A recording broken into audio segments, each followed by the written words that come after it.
day, and thank you for standing by. Welcome to PLS March 2025 Quarterly Activities Report. At this time, all participants are in a listen-only mode. After the speaker's presentation, there will be a question-and-answer session. To ask a question on the phone, you please press star 11. You'll then hear an automated message advising your hand is raised.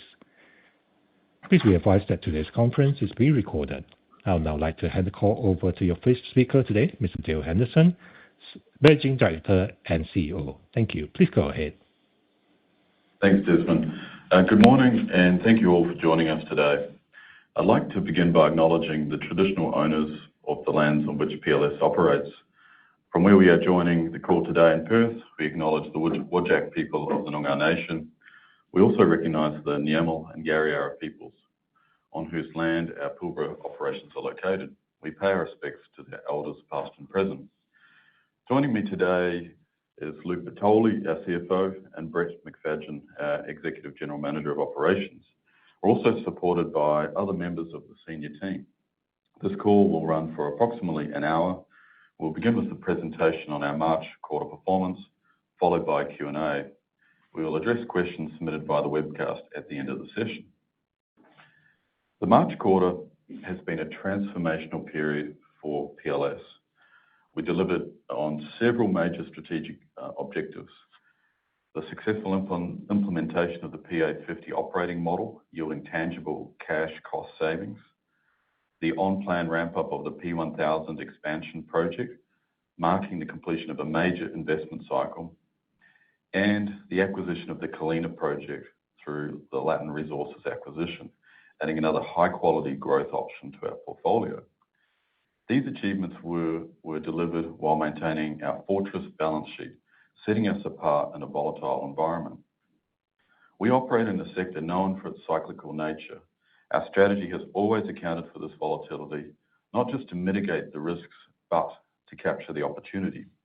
While lithium prices are currently at cyclical lows and geopolitical tensions have created uncertainty, we remain confident in the medium to long-term outlook for lithium.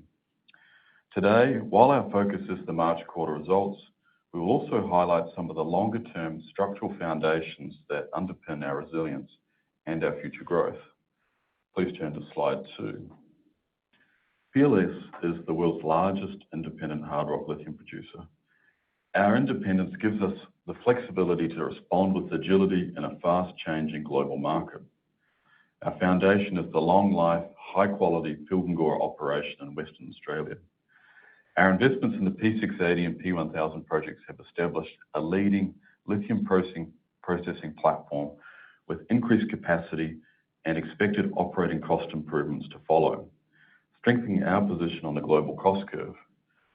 We continue to diversify geographically and downstream with our POSCO joint venture in South Korea and new growth options in Brazil.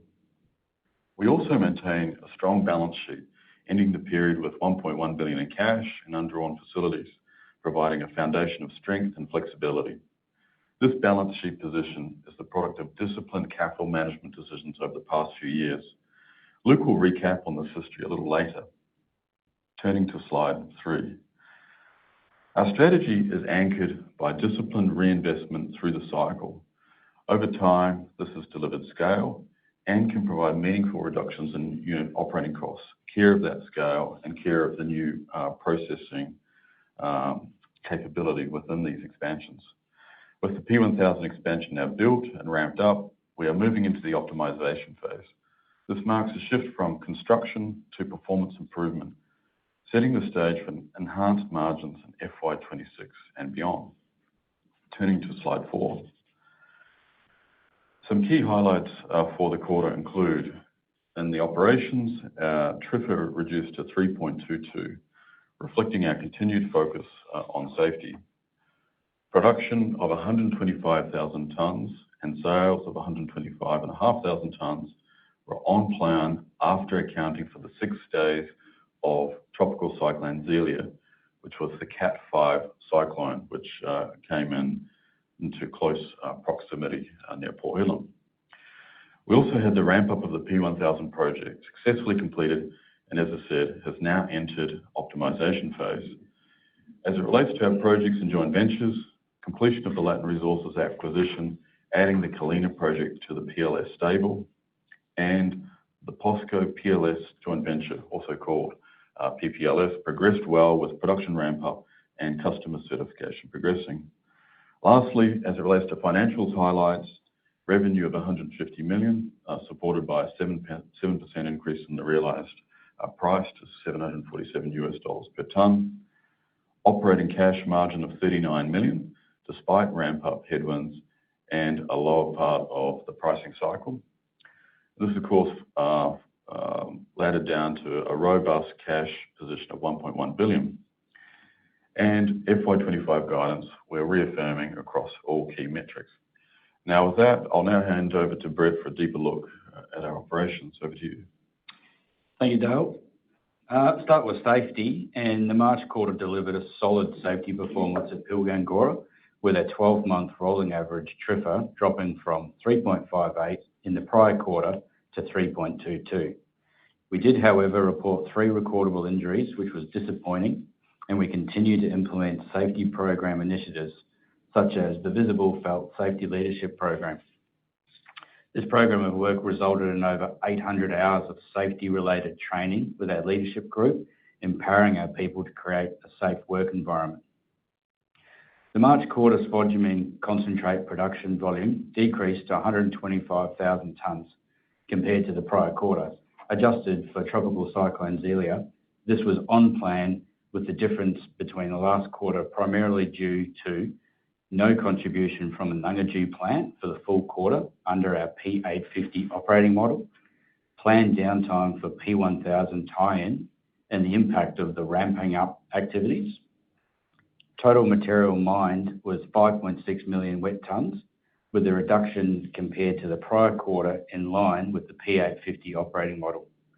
I'm pleased to advise good progress continued in our transition to an owner-operator mining model through the March quarter, with a number of excavators and ancillary mining equipment commissioned, realising further improved operating efficiencies and cost improvements.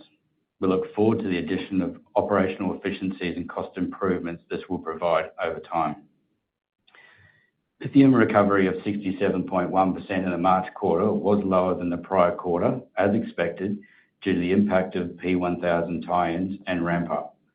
The commissioning activity can negatively impact recoveries, as the plant is interrupted frequently by the very nature of commissioning, with parts of the circuit undergoing flow rate and durability testing to ensure construction was to design. This is outside of the normal steady-state operations, pre and post P1000 integration. Despite this, recoveries did exceed external forecasts. We expect to see recoveries trend upwards in the June quarter as commissioning activities have concluded. Turning to slide 6. As Dale mentioned, we've now substantially completed a 2-year investment in the Pilgan plant via the P680 and P1000 expansions. P1000 was commissioned in the March quarter, with first ore achieved on the 31st of January 2025, and all performance test required criteria achieved in February. Aside from the impact of Cyclone Zelia, the Pilgan plant has operated to plan, delivering daily targeted production volumes during periods of expected plant availability. We will continue to further optimize the plant in the June quarter and expect to see key metrics continually to improve.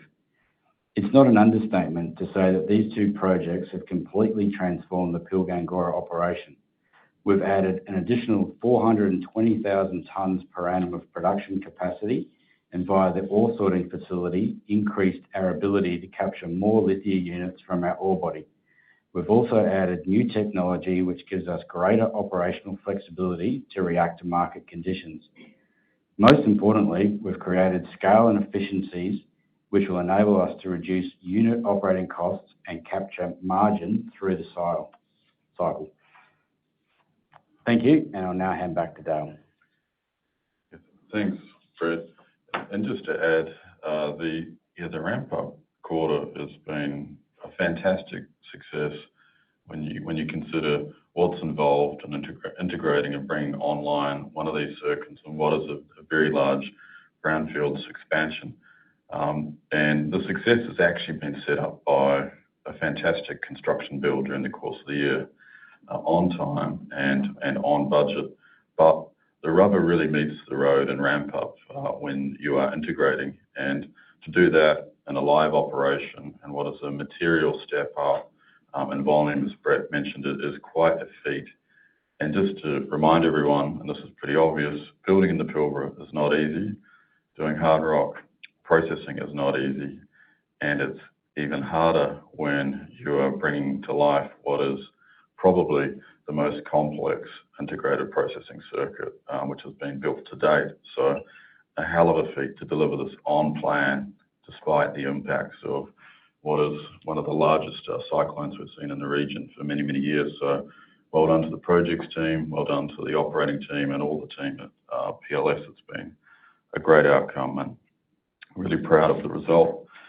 Moving to slide 7, PLS has steadily built a portfolio of strategic growth options, each designed to provide flexibility, diversification, and value creation. As it relates to Australia, and as mentioned, the P850 model is delivering cost savings as expected, and the Nugget processing plant remains on standby, ready when market conditions are appropriate. As it relates to the midstream demonstration plant, construction has resumed, made possible care of the WA state government grant funding that we received to us in Calix. So thank you to the Cook government for that support. The P2000 feasibility study, we are deferring that to FY27 to preserve optionality. Moving to South Korea, our PPLS joint venture with POSCO is progressing well. Train 1 has certified production serving 2 customers so far, and that's set to increase. And Train 2 is advancing towards certification, so great to see that progress. We've also agreed with POSCO to defer the PLS call option on our equity step up from 18 to 30%, and we're deferring this potential point into FY27. So grateful for that agreement from POSCO. I'd also add that as it relates to South Korea, we had a team in Korea last week to catch up, and fantastic to hear all of the positive news around how POSCO is travelling, but more generally, the South Korean battery market as one of these emerging Western hubs. So really excited to hear the discussions coming from those meetings last week at the Fastmarkets conference. Moving to Brazil, we completed the acquisition of the Colina project, a counter-cyclic all-scrip transaction. We believe this will be highly accretive to shareholders over time. A small target drilling program and study work is underway with results due in June 26. Now, of course, all of these initiatives are considered through our capital management framework, focused on long-term value creation. And of course, intrinsic within that is making sure any investment is timed appropriately with the market. Now, with that, I'll now hand to Luke for a review of the financials. Thanks, Dale, and good morning to those on the call. Please turn to slide 9 of the presentation for a summary of the group's key financial metrics for the quarter ended 31 March 25 or Q3 FY25. Group revenue in the March quarter was $150 million, a 30% decrease on the December quarter. This was driven by a 39% decrease in sales volume, partially offset by a 7% increase in the average realised price. The average realised price increased from US $700 per tonne in the December quarter to US $747 per tonne in the March quarter. Production volume of 125,000 tonnes in the March quarter was 34% lower than the prior quarter. As has been mentioned, lower production volume was driven by the impact of a full quarter of the Nugget plant in care and maintenance, P1000 tines and ramp up, and unplanned downtime caused by Cyclone Zelia. Sales volume of 125,000 tonnes in the March quarter was 39% lower than the prior quarter, driven by the lower production volume. Looking at unit costs, unit operating costs on an FOB basis increased by 10% in the March quarter to $685 per tonne compared to the prior quarter. The potential for an increase in unit operating costs was outlined in the December quarterly and primarily reflects the impact of P1000 tines and ramp up. Pleasingly, the increase in unit costs was better than our internal plan due to continued operating efficiency improvements including from the transition to the P850 operating model.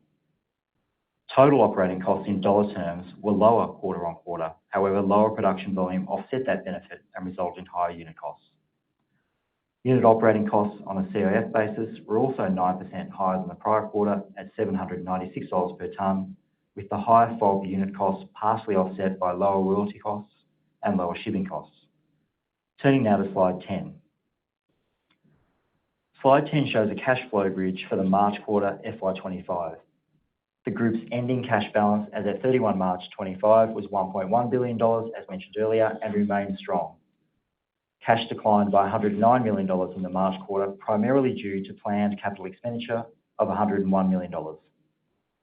Focusing on cash margin, our cash margin from operations defined as receipts from customers, less payments for operating costs, was positive and $39 million in the quarter. Cash margin from operations, less capitalised mine development costs and sustaining CapEx, was also positive $12 million in the quarter. The cash flow improvement benefits of the transition to the P850 operating model are now being reflected in cash margin.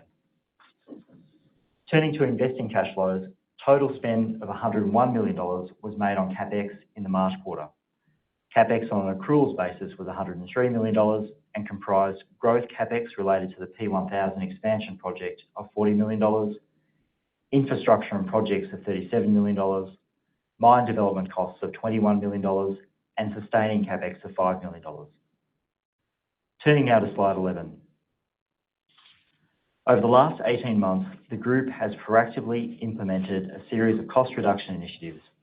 Slide 11 summarises those initiatives. Notwithstanding the group has had a strong net cash position over this period and was not facing balance sheet pressure, the group made a strategic decision early in the cycle to focus on maintaining its strong balance sheet. This is a competitive advantage which PLS holds in the lithium sector. These initiatives have included pausing on dividend payments in January 2024, reducing planned capital expenditure in January 2024, implementing a workforce reduction in March 2024, and transitioning to the P850 operating model in December 2024. In aggregate, these initiatives have delivered reductions across operating costs and capital expenditure. Lithium is a fast-growing and constantly changing sector with a strong growth outlook, which Dale will speak to in the next section of the presentation. Fast-growing sectors often feature volatility. The group was an early mover on cost reduction initiatives in response to this price volatility. Today, the group remains highly committed to balance sheet preservation.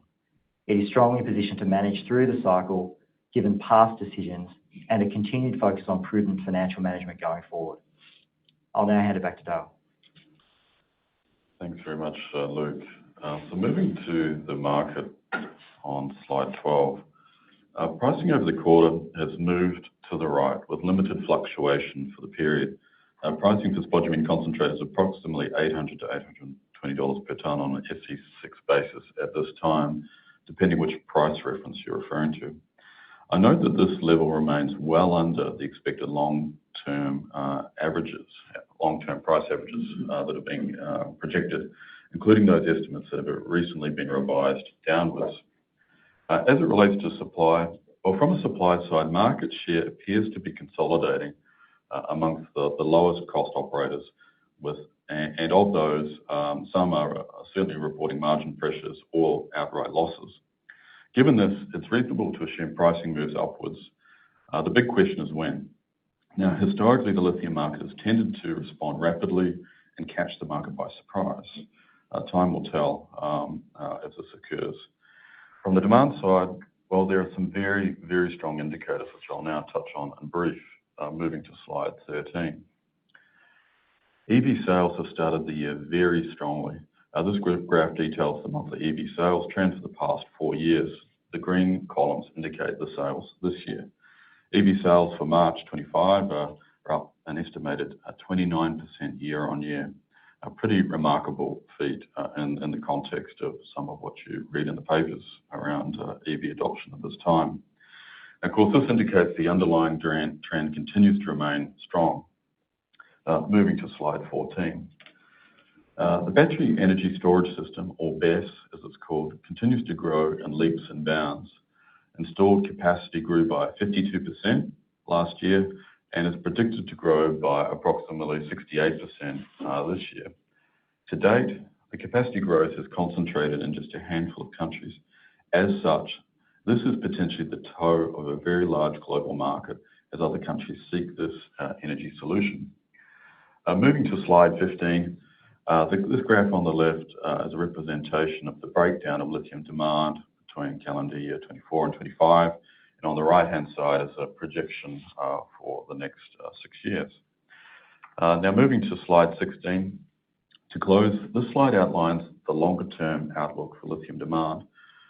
Forecasts indicate demand is expected to grow by 89% between now and the end of the decade, a compelling signal of the sector's underlying strength. On the topic of tariffs and broader trade uncertainty, the potential impact on the lithium industry remains unclear. That said, there are a few important factors to consider. Firstly, the US currently represents a relatively small share of global lithium demand, less than 10% as it relates to EV sales last year.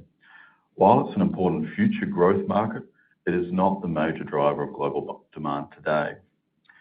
Secondly, growth in lithium demand continues to be strong and organically driven in key markets, most notably China, where EVs have passed price parity with internal combustion engine vehicles last year, driving broader adoption. This appears to be a sign of what's to come. Lastly, tariff-related uncertainty may also create headwinds for funding and development of new lithium supply. In this context, companies like PLS with scale, a strong balance sheet, and established operations may be well placed to benefit from tightening supply dynamics over time. Time will tell. As for PLS, I can confirm we remain in full offtake compliance and hold no concerns regarding our sales order book. As a signal of market health, we recently placed a small cargo which attracted strong buyer interest and achieved market-aligned pricing. Before we move to questions, I'd like to leave you with a few closing reflections. The March quarter marked a major step forward for PLS.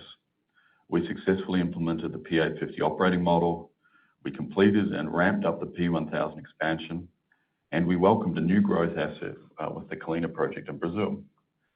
We've now entered a new chapter, underpinned by a more scalable, efficient, and lower-cost operating platform.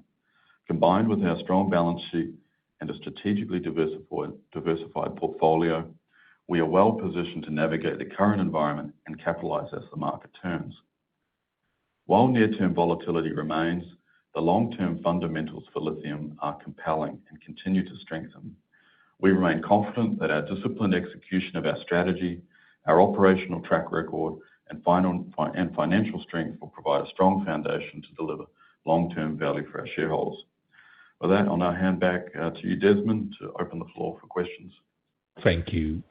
As a reminder, to ask questions, please press star 11 and wait for a name to be announced. To cancel a request, you can press star 11 again. First question comes from Jonathan Sharp from CLSA. Please go ahead. First, you mentioned a dedicated team identifying and implementing cost reduction initiatives. Can you just elaborate on that a bit? What are you focusing on, and what are the potential magnitude of sort of further cost savings? Thanks. Sure. I'll start on that, and Luke might want to infill the details. And it's worth just reflecting, going back in time, as the company grew and we were moved into a position where we could get on with investment back into the base. Central to that was the aim of taking us further to the left of the cost curve. So historically, that was about improving processing capability. Much of that investment were at the back of completing the new crushing and ore sorters, the online analyzers, and other tools to improve recoveries in the plant. So that's been happening. We've improved our power this year in the form of LNG coming online. That's both a carbon reduction and cost reduction. Brett mentioned in the mine that we've been moving through a transition to own-operate for mining. So our own excavators, we've got our own people in the haul fleet. We've got taken over drill and blast. By the way, all of that's happened over the last 12 months. Then outside of that, as it related to the plant, well, CSI, of course, departed site care of the new crushing ore sorter. So we're self-performing crushing and ore sorting. So there's been this trend of taking over the core business as we've moved from contractors to owner-operate. That all ladders through to cost reductions. And then that brings us to really the outlook. And Luke and team have set up a very robust continuous improvement regime, which hunts for and implements further cost reductions. And there's a bevy of smaller value items which are being pursued, but there is quite a long list to work with over time. But of course, the highest order cost out initiatives are scale, improved processing capability, taking over the core business, and achieving higher recoveries. Luke, you want to add to that? I'll add a little bit, but I'll just be repeating a lot of what Dale said. At the moment, we're going through the FY26 planning process, and the focus is on across the board cost reductions. A key driver of the cost reductions in the next period will be the maturity of the operation. Now that we're moving to a larger production profile, the transition to the owner-operator mining model, which Dale mentioned, reductions to capital spend, and then also looking at supporting overhead costs and how we can reduce those as well. So it's really an across-the-board focus on cost reduction for FY26 that will reflect an organisation that has reached a nameplate capacity and maturity, which allows us to turn the dial further on cost reduction. Okay, thanks for that. And just a quick question on recoveries. I know they dropped this quarter, and you mentioned it was due to P1000 time and ramp up, but what specific recovery rates are you targeting after the optimisation in next quarter? Thanks. Yeah, thanks, Jonathan. The recoveries that we have started to see coming out of our ramp-up periods are certainly exceeding the mid-70s, low to mid-70s. So that's where we know we can target, that 75%. Now it comes down to, as Dale and Luke attested to, as some of the cost-saving initiatives is adding in some of the additional contact material, which will affect recovery, but actually provides us with a cheaper unit cost as well. So, in terms of the plant, it can do the mid-70s, and we think we'll be able to get it higher in the next 12 to 18 months. But it's really about what the quality of the feed that we can send it to, and just making sure that we're targeting the right unit costs for the right outcome. Okay, thanks. Thanks for the insights. I'll pass it on. Thank you for the questions. One moment for the next questions. Our next question comes from Hugo Nicolaci from Goldman Sachs. Please go ahead. Morning, Dale and team. Thanks for the update this morning. Just firstly, a question on strategy. If I look at the growth projects, the Pilgangoora extension study has been deferred about 18 months. The Colina timing seems to be slipping a little bit as well.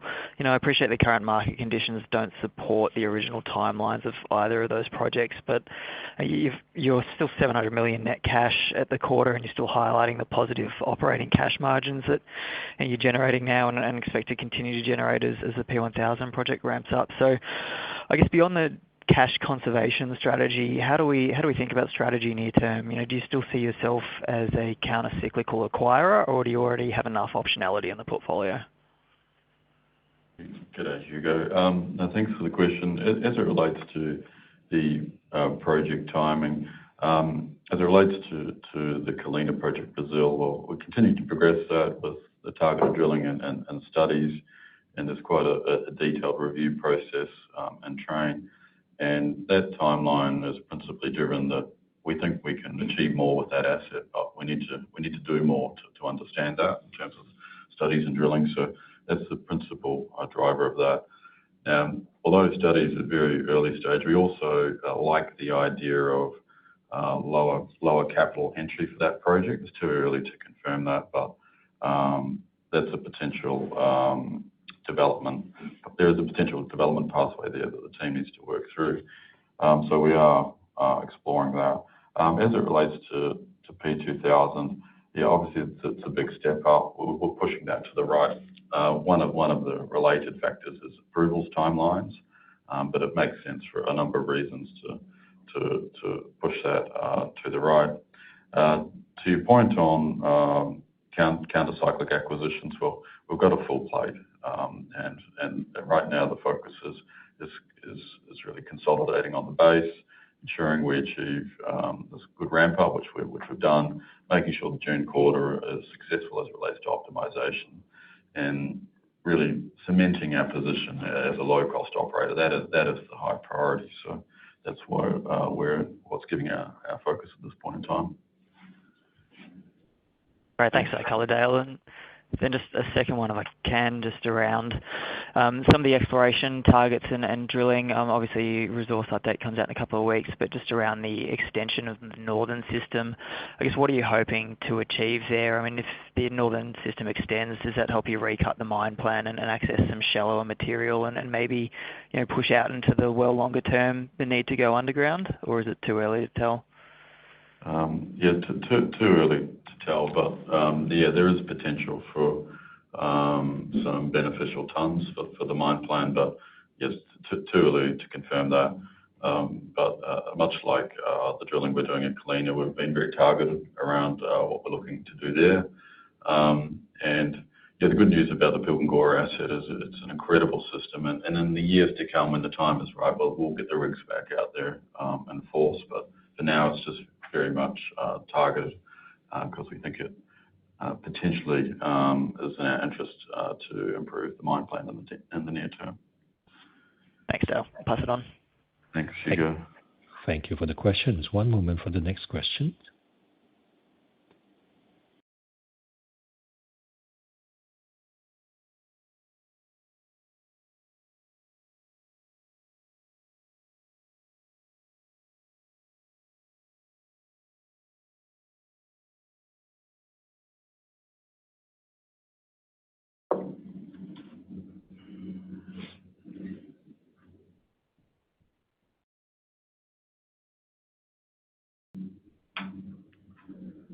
Is there a question?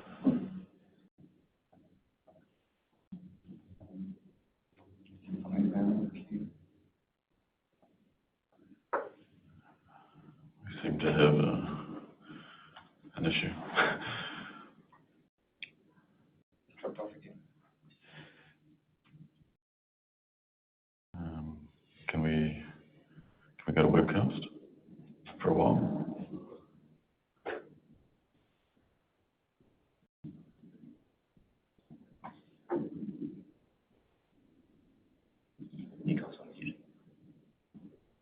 We seem to be having some technical problems with the queue, so we'll just move to webcast questions while we get those sorted. So, Dale, one question here from a shareholder is, in your opinion, do you think the shares in PLS have been oversold, and where do you see the company in 5 years from now? A couple of big questions. Now, to the first part, of course, I think they're oversold, but of course, I would say that.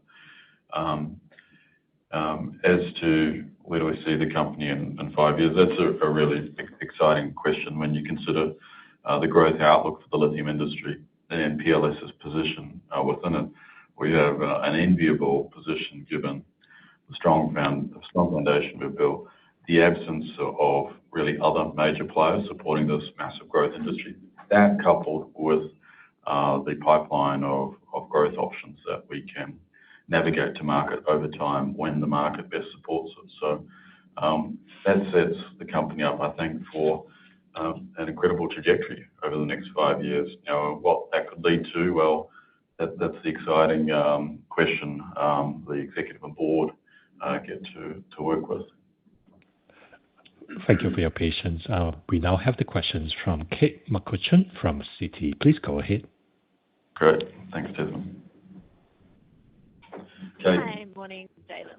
Hi. You've got the government funding for the midstream. Do you have clarity around the 10% production tax credits and whether that's applicable to spodumene processing, or is there any government benefits slated in the medium term? And just tying in, are we still going to get an update on medium term, how to think about the P1000 or P850 costs, or will FY26 guidance be a good guide for that?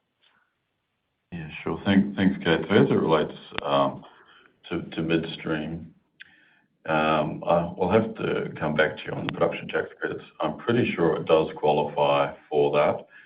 However, As it relates to that midstream demonstration project, that was sized as a demonstration project, not necessarily with the expectation of a large revenue earner. Obviously, it's price dependent on the overriding lithium market. Now, if a tax credit is attributed to that, well, of course, that helps. But the underlying driver for that demonstration project is to prove up the concept, validate unit cost, validate price of product, and from that, use that as a stepping stone to a larger deployment. But we'll happily take production tax credits and any other benefits the government would like to provide. As it relates to the second question, I'll hand to Luke. No problem. Hi, Kate. So with respect to a midterm view on cost, we will provide guidance for the full year 26 period at the full year 26 results. It will be a view to what our midterm cost structure is because the Pilgangoora operation will have achieved nameplate. But obviously, over the midterm, the mine plan will fluctuate, which will have an impact on cost. But we don't intend to provide a midterm target, but FY26 will be indicative of that. Okay, got it. So just to clarify, going back to the production tax credits, putting aside the midstream, do you need to clarify if there's anything for Pilgangoora or there's not at the moment, it's just the downstream? For the spodumene concentrate, Kate, my understanding is no, the production tax credit is not attributed to spodumene concentrate production. Thank you. And then just on the P1000 ramp up, so you've given us those metrics in slide 6. Thank you. How do we think about the ramp up to get to that? Is it 4.9 million tonnes of ore throughput a year? I think it is, and that recovery ramping up towards 75-ish. What does the next 12 months sort of look like? I know we don't have guidance, but when can we expect those nameplate metrics? Sure. I'll offer a comment and then Brett can then fill. So in the very immediate term, we're stepping into the optimization phase. Well, actually, we're in that now. What that means is moving from the ramp up, so we're now in effectively steady state and tuning the operation. Now, all going well, we expect the bulk of that to be complete in the June quarter. There's potential some of that moves into the September quarter, but the team is certainly working hard to try and complete the bulk of that in the June quarter, such that as we step into next financial year, we are at nameplate or close to. As it relates to long-term recoveries, we've not changed our targets there as it relates to long run, 75% of our average head grade. As it relates to the more medium term, specifically next year, that will be a product of the budget process, which we're in the thick of now. We are contemplating different ore feed strategies for the purpose of lowest cost production. Now, there's potential in that in targeting a lower unit cost, that might take a minor hit to recoveries. But for clarity, we haven't made any decisions around this. We're in the planning phase, and ultimately that guidance will come later, as Luke's mentioned. Brett, did you want to add to that? Oh, look, no, there's not a lot more to add. It's exactly as you said, Dale. But it is pleasing to see that, you know, in the early ramp up parts, we have seen the circuit perform very well, and that bodes well for our budget planning for FY26 and beyond. Okay, that's helpful. Thank you. Thanks, Kate. Thank you for the questions. Our next question comes from Glyn Lawcock from Barrenjoey. Please go ahead. Morning, Dale. Firstly, just on the POSCO JV and the exercising of the option extension, have you had to give anything away to get that out of POSCO? You get it, Glyn. There was a few minor commercial matters which were tidy up as part of that.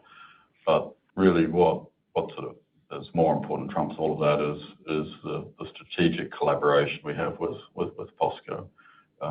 We approached POSCO about seeking this extension, to which they've provided that. We're very grateful for that, and we're proud of our association with POSCO and excited to see where we can take the relationship over time.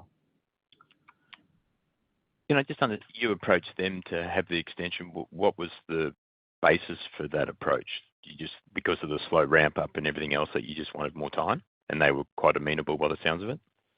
No, two items there, really. The first is, yes, it provides more time, which is great in terms of being able to observe the performance. But more importantly for us, it's about cash preservation and as we think about the outlook for the business. Okay, that's great. And then maybe one for Luke. Luke, I mean, obviously you're leading a team to try and pull costs out, think about the business. I mean, if you think about the business on a whole, operating costs, your sustaining CapEx, your stripping and your lease payments, do you think with an $800 spodumene price today, if it doesn't move from here, can you envisage you can get this business as a whole to make cash, or is that going to be a struggle, you think, on an all-in basis? So the suite of cost reduction initiatives that we've put in place and the ongoing cost reduction initiatives that we're examining now across all parts of the business, operating costs, CapEx, overhead costs, are really with the aspiration to limit cash burn as much as possible at the prices that you're referencing. I can't speak exactly to what you're asking for because it will come out in our planning process. But yes, it's certainly with that aspiration over the short to medium term. Yeah, appreciate it. It's a tough environment. Thanks very much. Thanks, Glenn. Thanks for the questions. One moment for the next question. Next question comes from Ben Lyons from Jarden Securities Limited. Please go ahead. Thank you. G'day, Dale, Luke, and team. Yeah, it's a tough environment, as Glenn clearly pointed out. But in your introductory remarks, you referred to your fortress balance sheet, and we continue to observe a cash balance of over $1 billion through this prolonged period of weak lithium prices. So, and again, like further to that, despite those incredibly robust balance sheet settings, which put you at a clear advantage versus your peer group, shareholders have had to endure a prolonged period of share price underperformance versus that peer group. So my question's a really simple one. Has the board considered implementing a buyback? Thank you. Yeah, do you want me to start that? Yeah, go for it. So I'll start. We have considered buybacks from time to time, and we'll continue to do that. Management and the board continuously make capital allocation decisions within the capital management framework that's been outlined to the market.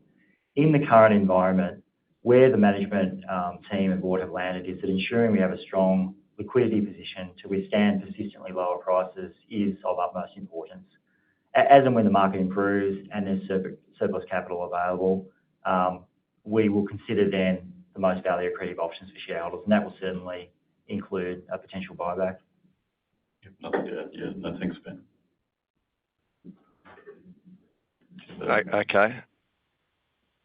Okay, thanks. And then further to the line of questioning from both Kate and Glenn, around the sustainable op cost settings for this business. Back in the June quarter of 2024, when the operation was absolutely humming, you achieved FOB costs of less than 600 Aussie a tonne. And as we look forward, fiscal 26 should be an uninterrupted year of P850 production settings. So is there any conceptual reason why you wouldn't be targeting similar levels below that $600 a tonne level? Thanks. Yeah, Ben, we're deep into the planning process now, and we'll reveal all once we've completed that as part of our guidance. But we're in good standing. We really are in terms of where I think we will land relative to those levels. But I prefer to wait until we've carried the one, done the numbers, and we can come out with confidence. But yeah, we are in a really good position, care of all the investment we've done. The new fleet, taking over drill and blast, the new plant with all the whistles and bells, and the scale. There is an element of economies of scale. All of that adds through to what will ultimately be an improvement in unit costs. So I'm sorry I can't give you numbers today. No, that's all good. Can see the unit costs coming down. The balance sheet's really robust, and you're thinking about a buyback. It's all very positive. Thanks, mate. Thanks. Thanks, Ben. Thank you for the questions.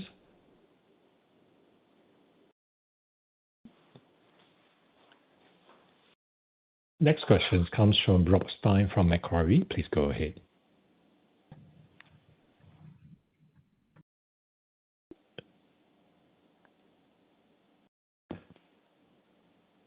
The P2000 expansion, any investment in Kalina, do you evaluate that against a buyback and what the IRR of investing in your base business would be? Because I would imagine at these levels, nothing has a better risk return than buying back your stock here. G'day, Rob. Yeah, I think I missed the front of that, but I think I got the gist of it, which was evaluating share buyback relative to the other investment options for the business. And the short answer is, of course, we will complete that evaluation in accordance with our capital management framework. And and all of these avenues get sort of evaluated side by side. So the short answer is yes, that evaluation will continue to happen. Okay. And then just in terms of strategically, how you potentially navigate the down cycle and what you do to use scrip to buy Latin, which proved to be a really wise move, given your share prices dropped since. Your scrip is an asset to you in any type of M&A situation, given your strong balance sheet. Is that something that you're potentially strategically you'll look to manage to, in fact, try to find a point in the cycle over the next 1 or 2 years when it does make sense to acquire assets using that scrip to do so? Yeah, so you're quite right, Rob. Obviously, that avenue is available to us. As I mentioned earlier, really the key focus for us is the core operations at this point, having got to the back of the investment cycle. What we're looking to do is really capitalise on that investment. That is priority one. And we already have sort of a full bevy of options secured that we can pursue for growth when the market supports. So, as I say, focus is the core operation. Thank you. Thank you for the questions. One moment for the next questions. Next questions comes from the line of Levi Spry from UBS. Please go ahead. G'day, Dale and team. Happy Easter, everyone. I'm a fair way down the list, so I think some of this ground's been covered, but I really just want to understand, firstly on the POSCO piece and then the planning process, around price. So the deferral of the POSCO option, is that around price or is it around costs, i.e. how you're thinking about the costs in the downstream? And then maybe, Luke, just as you're going through this budgeting process, can you talk to how you're thinking about modelling the price scenarios, I guess? Yeah, g'day, Levi. Yeah, as it relates to the POSCO deferral of the call option, which we covered a little earlier. So I hope I've got your question right. Please correct me if I haven't. This is about cash preservation, and of course we get the other benefit of more time to observe the performance of the operation. So that's the principal reason there. Does that answer your first question? Yeah, kind of. Or so monitoring the performance of it, so that means operating costs. I imagine volume and operating costs, and therefore margin. So yeah, I kind of get that. Maybe just on the budgeting process, then how are you managing that cost? Your business cost line versus your expectations for price. Is it against spot? Yes, thanks for the question, Levi. So the budgeting process is really a broader planning process that involves the mine planning team, capital team, corporate team, and various other inputs across the organisation. It's a pretty thorough and broad process. The reason I say that is because we adopt the same thoroughness to when we think about what are the potential scenarios going forward. So we, of course, think about price scenarios that are higher and price scenarios that are lower than spot. I'll hand it over to Dale, but I would say, at least in this current market environment, and from what we can see, the potential for upside is more significant than downside, given that if you look across the cost curve, there are a large number of operators that are operating at a loss at the moment. But I'll hand to Dale just on pricing outlook. Yeah, no, I think you've covered it. Look, I think we're in a good standing. I think, yeah, as we look to cover the slides, your demand outlook looks amazing. And as Luke said, supply side struggling, including what you'd expect to be the lowest cost, largest operators. So something has to give in that scenario. Yeah. Yep, got it. Thank you. Happy Easter. Thanks. Happy Easter, Levi. Thanks, mate. Thank you for the questions. One moment for the next questions. Next up, we have Al Harvey from JP Morgan. Please go ahead. Yeah, morning, team. Just another one on the POSCO JV. So just wanted to get a sense how you're thinking about that. I suppose you've mentioned Train 2 will reach certification later in 2025. Are you willing to put a more, I suppose, firm date on when you think that might occur? I suppose it is important. I think back of the envelope, it's around 200 million bucks to exercise. Correct me if I'm wrong. And then I suppose just to follow on from that, how you're thinking about how that number could compare to a fair value valuation of the asset if you don't pull the cost option. Yeah, g'day, Al. Yeah, so your timing is obviously for that decision out to the right. That the value of that's based on the equity subscription plus a small escalation factor. That would be a lower cost entry point than the fair value. We haven't disclosed fair value estimates, but I think it's fair to presume that would be a value much higher.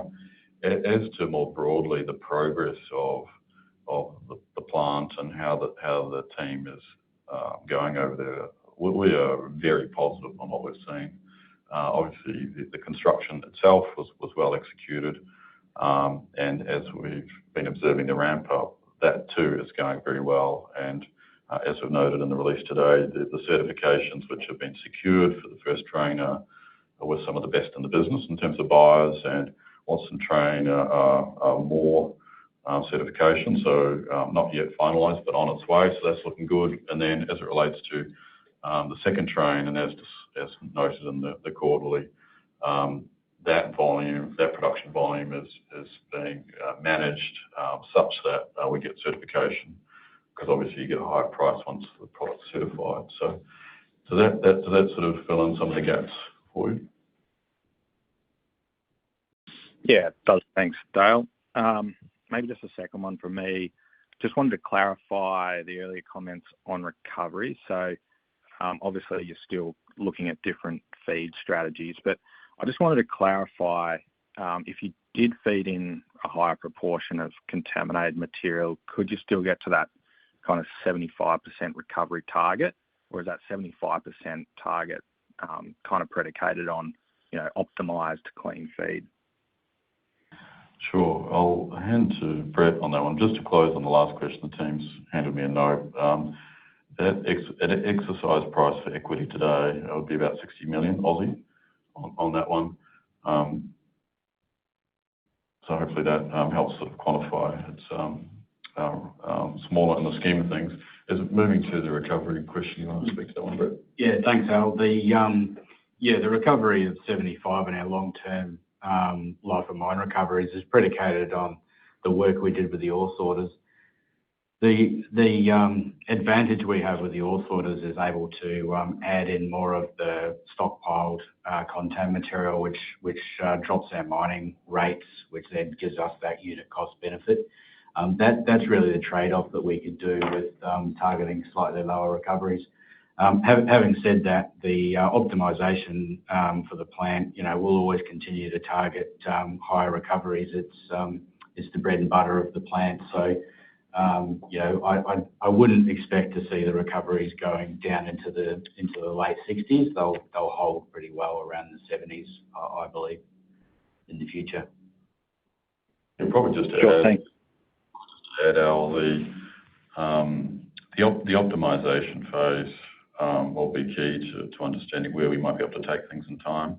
Going back in the years, a lot of test work was done, a lot of modelling, but in terms of where can you push the ceiling to, you don't really know that till you start operating at scale, and we're early into that process. But we are pretty optimistic on where we can take things in the knowledge that we have got some fantastic processing capability that we didn't have previously, whether it's the ore sorting at the front end, the online analyzers, we've upscaled the WIMS, which is the high-intensity magnets, which can rip out iron-related materials. All of the above are new tools the operating team did not have at this level previously. So if you cast your mind back, we were already having very high recoveries in the mid-70s or sort of 73, around that sort of level, pre this capability. So interested to see how we go in time, and ultimately, if it goes well, we'll get to re-rate the reserve, which would be pretty awesome if we can do that. Yeah, thanks, Dale. Maybe just back to the option, the $60 million number. So I just kind of thought, my understanding was the build was about $900 million, so 12% at cost would have been a bit higher once you factor in some interest, but yeah, maybe it's one I can take offline. Yeah, we'll come back to you on that one, Al, if that's all right. Sure, thanks, Dale. Okay, I was going to take some questions from the webcast. First question, when do you foresee prices of spodumene recovering, and what impact does the tariff have on production and sales forecasts for the company? Great questions. The current price mismatch is hard to reconcile, given what we've covered today, the strong demand, the fact that a bunch of major operators are losing money at this pricing. It does not compute. I think part of the reason for that is the market is somewhat dysfunctional, given that we're still working with reported prices rolled up through price reporting agencies, not live trading platforms as seen in other mature markets. I think that's part of the explanation for the price dynamics we see today. What we have seen historically, a care of that dysfunction, is price has historically snapped back, much to everyone's surprise. Maybe that occurs again, we don't know. But as to timing, incredibly hard to predict. But of course, we're very optimistic given the low pricing deep into the cost curve, the strong demand outlook. It has to move up, is our view. Question is when. Okay, thanks, Dale. Next question, where does PLS sit on the spodumene cost curve, and are lepidolite resources cost effective now? As it relates to where PLS sits on the cost curve, really the best indicator of that will come as part of our next set of guidance for the financial year ahead. Why? Because we will be able to build into that the strengths we're expecting, care of all the investment that we've made and the new plant and what we've covered in this call. As to lepidolite resources, are they cost effective? Our understanding is no. It's a higher cost of lithium units, much higher than the better spodumene concentrate and better brine sources. And our understanding is some of the operators of those lepidolite operations are doing so because they can manage out and or absorb those costs elsewhere within their business. So, our view is lepidolite's higher cost. Okay, with that completes the hour. I'd like to thank everyone for dialing in today. The March quarter has been a huge quarter for the business, a very successful ramp-up quarter, and we are well positioned for the future. So with that, I'd like to thank you all, and we look forward to updating in the future. Thank you very much. That does conclude today's conference call. Thank you for your participation. You may now disconnect your lines.